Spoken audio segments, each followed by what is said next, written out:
We can ignore the dictators of the world and never again have to beg another country to help us get energy.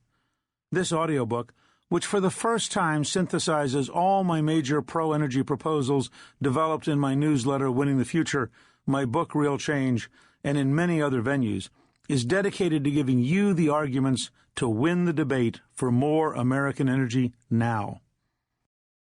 Chapter 1. More American Energy Now. With gas prices hovering around $4 per gallon, Americans are hurting, and they're hurting bad. Here are just a few recent stories. A small appliance repair businessman in Delhi, New York, is threatened with going out of business because of the miles he has to log in his car. Independent truck drivers in Illinois are working just to cover their costs, one breakdown away from losing their routes.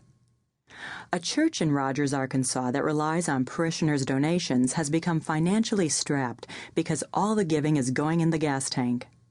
Police officers in Tulsa, Oklahoma are forced to patrol their beats on bicycles. A Meals on Wheels charity in Amarillo, Texas is losing volunteers willing to drive meals to those who need them. Families across America are giving up vacations, night school, and even meals because of the high price of gasoline. The suffering of Americans due to high energy prices is bad enough, but there's more. Powerful people believe that Americans, everyday folks, just trying to earn a living, feed their families, and help others, are actually the root cause of the energy crisis. These influential people, many of them the very same individuals who helped create the energy crisis in the first place, have little compassion for the suffering of their fellow countrymen. In fact, they view the energy crisis as just retribution for Americans who in their minds have committed the environmental sin of using too much energy. This viewpoint, of course, is woefully misguided. The American people are the chief victims of the energy crisis, not the instigators. To identify those responsible for the current situation, we must look elsewhere. Who's to blame? The starting point of any discussion of America's energy future has to be this. Short-sighted politicians have created the current energy crisis. For decades, anti-energy, left-leaning politicians have advocated higher prices and less energy. Viewing energy usage as a moral failing, they aim to save the environment by punishing Americans into driving less and driving smaller cars.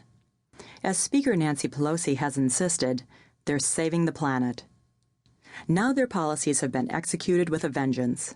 They have stymied almost every major government initiative to expand American energy production, rejecting countless initiatives to increase oil and gas exploration, the extraction of coal, and the development of nuclear power. Now they've finally succeeded in drastically driving up energy prices. And how do they react when Americans begin criticizing the policies that have led to this crisis? They blame greedy oil companies, the president, and stock speculators, everyone but themselves.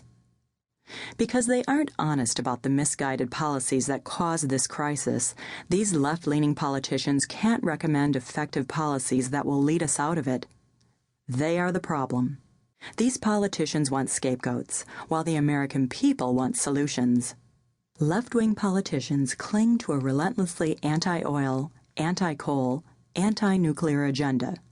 Their solution to the energy crisis is to demand that Americans change their lifestyle to conform to the extremist vision of environmental absolutists. They believe it's wrong for Americans to own big cars or trucks, or to drive long distances for work, vacations, or to visit family. And with sky-high energy prices, more and more Americans can't do these things. The left's allergy to oil, coal, and nuclear power is a recipe for continued high energy prices. This affects everyone in the United States who drives a car, uses natural gas to heat their home, cook their meals, or power their lights. In other words, just about every American.